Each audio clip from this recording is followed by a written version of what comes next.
Okay പിറന്നാളാണ്, എന്താണ് പറയുക? ദൈവത്തോട് നന്ദി പറയുന്നു അല്ലേ? അതെ. ഓപ്പറേഷൻ കഴിഞ്ഞിട്ട് ഇപ്പോൾ 2 പിറന്നാളായി. ഇനിയും കുറേ പിറന്നാൾ ഉണ്ടാവും തോന്നുന്നു. ഉണ്ടാവട്ടെ അല്ലേ ചേച്ചി? എങ്ങനെ ഉണ്ടായിരുന്നു ബാലചേട്ടൻ பர்த்டே? ரொம்ப சந்தோஷமாக இருக்கும். இதே மாதிரி எப்போவும் மாமா ஹாப்பியாக இருக்கணும். 100 வயசு வரைக்கும் ரொம்ப சந்தோஷமாக ஹெல்த்து நல்லா இருக்கணும் அப்படின்னு ப்ரே பண்ணிக்கிறேன். ബാലചേട്ടൻ എപ്പോഴും പറയും ബാലചേട്ടൻ്റെ എല്ലാത്തിൻ്റെയും ഐശ്വര്യം ചേച്ചിയാന്ന് പറയുന്നുണ്ട്. അതെന്തുകൊണ്ടായിരിക്കാം കോകിലനോട് ഇത്ര സ്നേഹം ഉണ്ടാവാനുള്ളൊരു? இல்லைடா கண்ணா, நான் முன்பே ஒரு இன்டர்வியூவில் പറഞ്ഞു 3 വയസ്സിലെന്ത് ഞാൻ കയ്യിലെടുത്തതാണ്. പിന്നെ ഒരു പ്രയാസം ഉണ്ടായിരുന്നു. ആ പ്രായം വ്യത്യാസമല്ലേ. ബട്ട് അവളുടെ മനസ്സിൽ അവൾ ഫിക്സ് ചെയ്തു ഞാനാണ് ഭർത്താവ്. അത് തിരിച്ചറിഞ്ഞപ്പോൾ ഞാൻ എൻ്റെ അമ്മയുടെ അടുത്ത് ചോദിച്ചപ്പോൾ പറഞ്ഞു, അമ്മ എനിക്കൊരു ലൈഫോടെ ലെസൺ അത് എല്ലാവരും കേൾക്കണം. നമ്മൾ കാണുന്നു ചില കാര്യങ്ങൾ പെട്ടെന്ന് കാണുന്നു, പെട്ടെന്ന് പ്രണയിക്കുന്നു. അങ്ങനെയില്ല. സ്നേഹം എന്ന് പറയുന്നത് തന്നെ വരും, ചിത്രശലഭം പോലെ. 3 മാസം സമയമെടുത്തു. ഞാൻ ഹോസ്പിറ്റലായിരുന്നു. എന്നെ നോക്കി 3 മാസം ഒന്നുപോലെ നോക്കി. ഇവളൊരു ഡോക്ടറൊന്നുമില്ല കേട്ടോ, സാധാരണ ഒരു വ്യക്തിയാണ്. അവൾക്ക് അറിയുന്നത് ഇത് മഞ്ഞകുളി, ഈ നീലകുളി, ഇത് ഇപ്പം കൊടുക്കണം, ഇതപ്പം കൊടുക്കണം, കൃത്യമായിട്ട് തന്നിരിക്കും. ഹെൽത്ത് നന്നായി. പിന്നെ ഹെൽത്ത് എങ്ങനെ ഇമ്പ്രൂവ് ചെയ്യുന്നതെല്ലാം യൂട്യൂബിൽ பார்த்து സ്വന്തം കുക്ക് ചെയ്ത് എല്ലാം ചെയ്തു. അവൾക്ക് ഒരു വലിയൊരു ഒരു കഫേ ഉണ്ടായിരുന്നു. She was a owner. അത് അപ്പടിയേ വിട്ടിട്ട് വന്നിട്ടാ. அந்த ഒരു സന്മനസ്സെന്ന് പറയുന്നത് ആർക്കും ഉണ്ടാവില്ല. അതാണ് അന്ന് ഇൻ്റർവ്യൂവിൽ പറഞ്ഞത്. ഇന്ന ജനറേഷനിൽ ആർക്കും ഉണ്ടാവില്ല. ഞാൻ ഭാഗ്യവാനാണ്, വേറെന്ത് പറയാനാ. കോകില, ഈ ബാലചേട്ടനെ സംബന്ധിച്ച് ബാലചേട്ടൻ ഒരുപാട് സർവൈവൽ നേരിട്ടുകയാണ്. ആരോഗ്യപരമായിട്ടും അതല്ലാതെ സൊസൈറ്റി ആയിട്ടും ബാലചേട്ടനെ ഒരുപാട് പരിഹസിച്ചിട്ടും അതുപോലെ തന്നെ ആരോഗ്യപരമായിട്ട് ഒരുപാട് ബുദ്ധിമുട്ടുകൾ നേരിട്ടിട്ടുണ്ട്. ആ ടൈമിലൊക്കെ കോകിലയുടെ മനസ്സിൽ വന്നു പോയ കാര്യങ്ങൾ എന്തൊക്കെയായിരുന്നു? അന്ന് സ്നേഹിച്ചുകൊണ്ടിരിക്കുകയായിരുന്നല്ലോ. ഇപ്പം നീ ചോദിച്ച ചോദ്യം ഇല്ലേ, அந்த മലയാളം എനിക്കേ മനസ്സിലായി. പിന്നെയാണ് അവർക്ക് മനസ്സിലാവുന്നത്.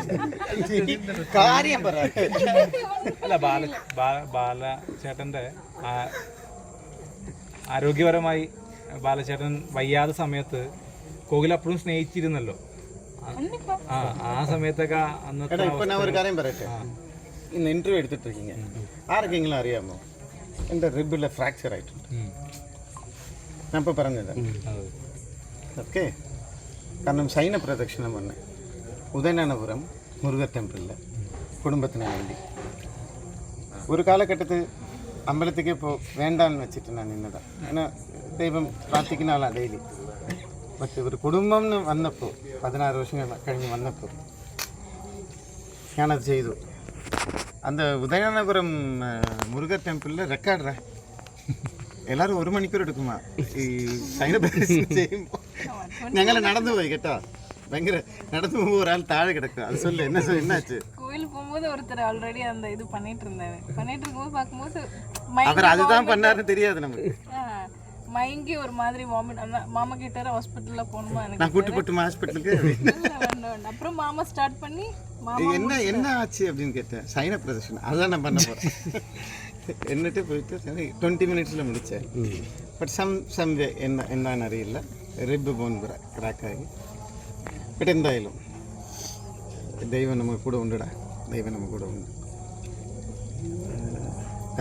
കോകിലക്ക വന്നത് ശരിക്കും പറഞ്ഞൊരു പുതുജീവിതം എന്ന് വെച്ചാൽ ബാലൻ്റെ ജീവിതത്തിൽ ഇനിയൊരു പുതുജീവിതമാണ് കോകിലക്ക എന്ന് ബാലചേട്ടൻ തോന്നുന്നുണ്ടോ? ഇത് is the turning point of your life.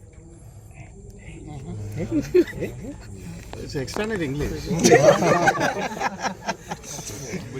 Turning point അല്ല, இதுதான் லைஃப். இப்போ நீங்கள் இத்தனை மீடியா இருக்கீங்க, നിങ്ങൾ വന്ന് ശ്രദ്ധിച്ചിട്ടുണ്ടാവുന്നു. ഇവിടെ സന്തോഷം മാത്രമല്ലേ ഉള്ളൂ. അതെ. പക്ഷേ இந்த സന്തോഷത്തെ കൂടെ ഡിസ്റ്റർബ് பண்ணுறது ആളുകളുണ്ട്. എനിക്ക് അതുதான் ഇഷ്ടപ്പെടുന്നില്ല.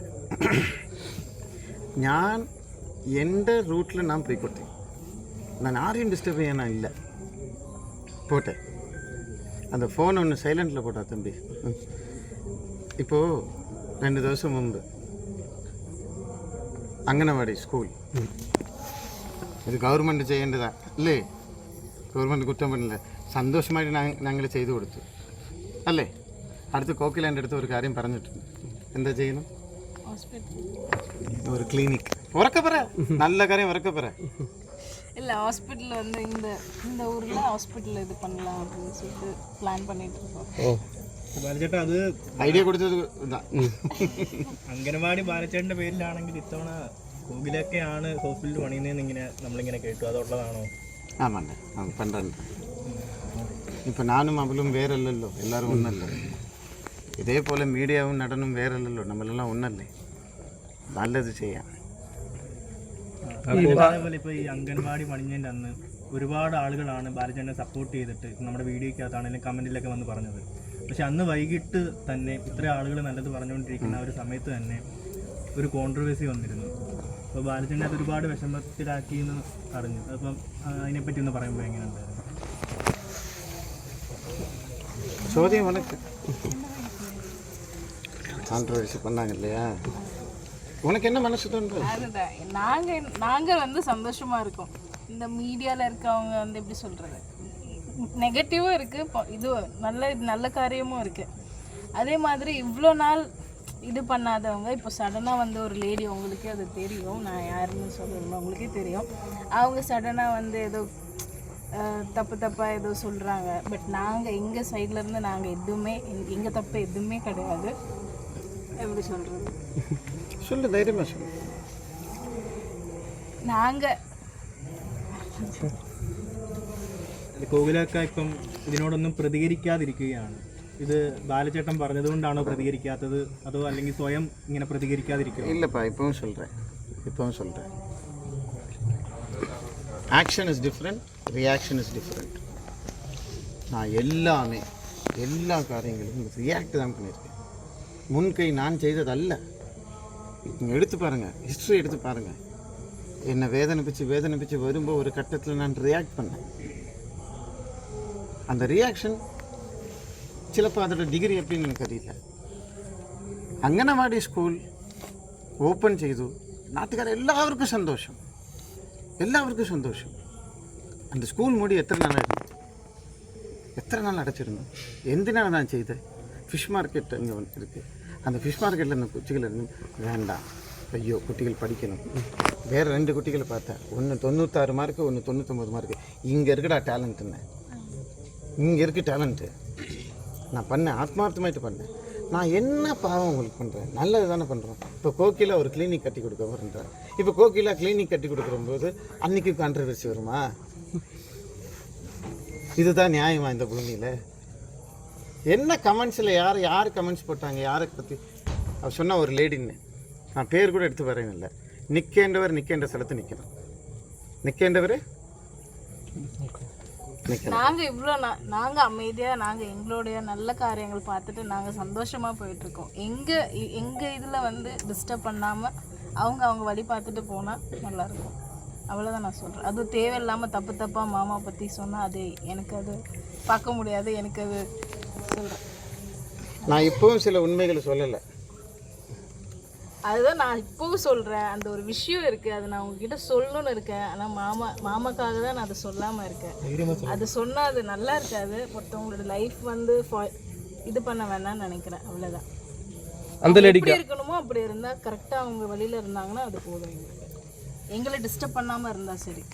நெக்ஸ்ட் டைம் எதனா டிஸ்டர்ப் பண்ணுற மாதிரி இருந்தால் அது என்னென்னு நான் கண்டிப்பாக சொல்லிவிடுவேன் மாமா. நான் உங்ககிட்ட கூட நான் பெர்மிஷன் கேட்க மாட்டேன். நீ தேவர ஜாதி தானே, உன்னை கண்ட்ரோல் பண்ண முடியுமா? என்னால் வேற அர்த்தம் தானே, ஓவர் அர்த்தம் வேறு ஒன்றும் இல்லை. இல்லை, அது கொஞ்சம் ஓவராக போகுது. നിൽക്കേണ്ട സ്ഥലത്ത് നിൽക്കണം. ഇതിപ്പം ബാലചേട്ടനെ ദ്രോഹിക്കുന്നവരെ പറ്റി ഉള്ള സത്യങ്ങളൊക്കെ ബാലചേട്ടൻ തുറന്നു പറഞ്ഞാൽ പിന്നെ അവരുടെ കാര്യം കുറച്ച് പ്രശ്നത്തിലായിരിക്കും. പക്ഷേ ഈ പറയുന്നവർ അത് മനസ്സിലാക്കുന്നില്ല. இல்லை, நான் ஒன்று சொல்கிறேன். இந்த போதைப்படுத்தி கொடுத்தது இந்த 24 வயசு வரைக்கும் இந்த குஞ்சு குட்டி என்கிட்ட சொன்னான், மாமா 99 பேருக்கு ஹெல்ப் பண்ணுறீங்க, ஒரு ஆளுக்கு சிக்ஷை கொடுக்குறீங்க, அப்போ 99 பேருக்கு செய்யணும் கர்மா போயிடும் இல்லை மாமான்னா. கரெக்ட் இல்லையா? இன்னும் பிறந்த நாள் இப்போ பாரு, கேன்சர் இங்கே வைக்கம் வந்தேன்.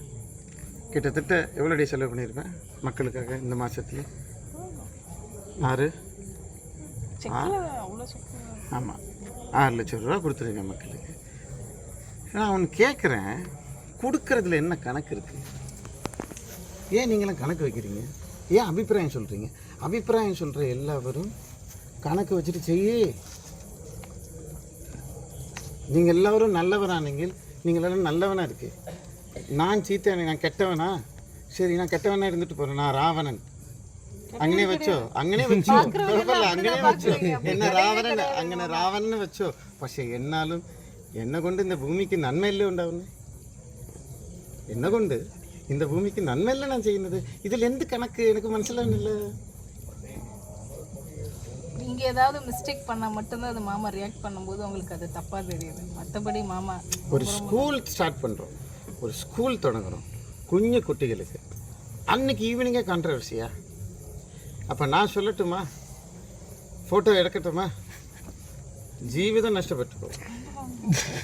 இப்படி பார்த்தா நெகட்டிவ் கமெண்ட்ஸ் எங்களுக்கும் தான் நிறைய வருது. அப்போ அதெல்லாம் அப்போ நாங்கள் இல்லை, அந்த மாதிரி கமெண்டே இல்லையே. ஆரும் പറഞ്ഞിട്ടില്ല. அதுதான் ஆரும் ஒன்றும் പറഞ്ഞിട്ടില്ല. சும்மா அவர் தானே தமிழில் சொல்லுவாங்க, என் அப்பன் குதிரைக்குள்ள இல்லைன்ட்டு அவங்களே சொல்கிறாங்க. சத்தியங்களை அவங்களே திறந்து போகிறாங்க. മനസ്സിലായില്ലേ? അവരെ സത്യം அவங்க வாய் എല്ലാവരും അവരവരുടെ ജീവിതം ജീവിക്കട്ടെ, നന്നായിട്ട് ജീവിക്കട്ടെ, എല്ലാവിധ അനുഗ്രഹവും ഞാൻ കൊടുക്കട്ടെ. ആരെടുത്തും എന്നെ ഒന്നും തിരിച്ചു മേടിക്കാൻ എനിക്ക് ഒന്നുമില്ല. എല്ലാം എടുത്തിട്ട് പോട്ടെ, നന്നായിരിക്കട്ടെ, പോട്ടെ. അതേപോലെ ഇനിയും ആ ലേഡി വീണ്ടും ഇതേപോലെ കോൺട്രവേഴ്സി ആയിട്ട് വരുവാണെങ്കിൽ கோகுலாக்கா ഈ സത്യങ്ങളൊക്കെ തുറന്നു പറയും. கண்டிப்பா சொல்லுவேன், கண்டிப்பா சொல்லுவேன். இது மாமாக்காக நான் இந்த வாட்டி சொல்லாம இருக்கேன். நெக்ஸ்ட் டைம் எதனா நான் பார்த்தேன்னா ஏதாவது வந்ததுன்னா கண்டிப்பா நான் சொல்லுவேன். எனக்கும் குழு கொடுத்துட்டு போதும்ல, இல்லை க்ளூ இதோட நின்றுவாங்கல்ல, போதுமா? இல்லை, எனக்கு ரொம்ப அப்செட் ஆகி போச்சு. நான் நல்ல காரியம் செய்யும்போது நம்மளை ஹர்ட் ஆகினது தெட்டடகண்ணா. இல்லைண்ணா நீங்கள் பண்ணுங்க, நான் வாயடிச்சு நிற்கிறேன். என் பிறந்த நாள் அன்னைக்கு கோகிலா வந்து പറയുന്നു, மாமா இங்கே ஒரு கிளினிக் ஸ்டார்ட் பண்ணு மாமா. எந்த பொண்ணு நான் மரியாதைக்கு ஒரு மாலை கூட மேடிச்சு கொடுத்தேன். நீங்கள் 6 லட்சம் ரூபா செலவு பண்ணியிருக்கேன். எந்த பொண்ணுக்கு இந்த சன்மனசு வரும்? உன் பாரியாக வருமா? நாட்டுக்காருக்கு ஒரு 10,000 ரூபா எடுத்து கொடுத்தா சீத்த பறவே இல்லையே. എൻ്റെ വൈഫ് പറയുന്നത് എടുത്തു കൊടുക്കണമെന്ന്. ஏன்னா சிறுப்பத்தில் 3 வயசுலேருந்தே நான் செய்ததை அவர் கண்டிருக்கேன். நான் செய்யன நன்மையை நீ தடையிறது விட்டுரு, ஒரு சாத்தான் ஆகிறது. நான் தெய்வத்தின் வழிக்கு நான் போய்க்கலாம், நீங்களும் நல்லா இருங்க. ഇത് മാത്രമാണ് ഞാൻ ആഗ്രഹിക്കുന്നത്. ഇനി കോകിലാവ് ഒരിക്കലും വേദനിക്കേണ്ട എന്നാണ് ഞാൻ പറയുന്നത്. ഇന്ന് ബർത്ത്ഡേ ഇവിടെ എല്ലാവരും വന്നവർക്ക് എല്ലാവർക്കും വളരെ സന്തോഷമുണ്ട്. ഇനിയും സ്പോർട്സ് കാര്യങ്ങൾ ഉണ്ട്. സ്പോർട്സിലുള്ള കുട്ടികളെ സ്പോൺസർ ചെയ്യാൻ പോവുക. കേരളത്തിലേ അറിയാം, ഈ ഫുട്ബോൾ എന്ന് പറയുന്നത് നമ്മുടെ ഗെയിമാണ് അല്ലേ? ഫുട്ബോൾ എന്ന് പറയുന്നത് നമ്മുടെ ഗെയിമാണ്. ഞാൻ ഇറക്കറണ്ട പിള്ളേരെ, ഞാൻ സ്പോൺസർ പண்றேன்டா വേൾഡ് വൈഡിൽ വരും. എനിക്ക് കളിക്കാൻ പറ്റില്ല കേട്ടോ. ഓക്കെ, ബർത്ത്ഡേ ഗിഫ്റ്റ് ആയിട്ട് ബാച്ചേട്ടൻ ഒരു ഉമ്മ കൊടുക്കാമോ? ബർത്ത്ഡേ ഗിഫ്റ്റ് ആയിട്ട് ഒരു ചെവിക്ക് ഒരു അടി കൊടുക്കും. ரொம்ப സന്തോഷം, എവരിബഡി എൻജോയ്. പിന്നെ ഒരു കാര്യം കൂടി പറയുന്നു. ഒരു മീഡിയയിൽ വന്നു, ഞാനെന്തോ മീഡിയ വിളിച്ചു വരുത്തി എന്തോ ട്രീറ്റൊക്കെ കൊടുക്കുന്നത്. നിങ്ങളെല്ലാം ഞാൻ സ്വന്തം, എനിക്ക് തോന്നിയാൽ ഞാൻ വിളിക്കും.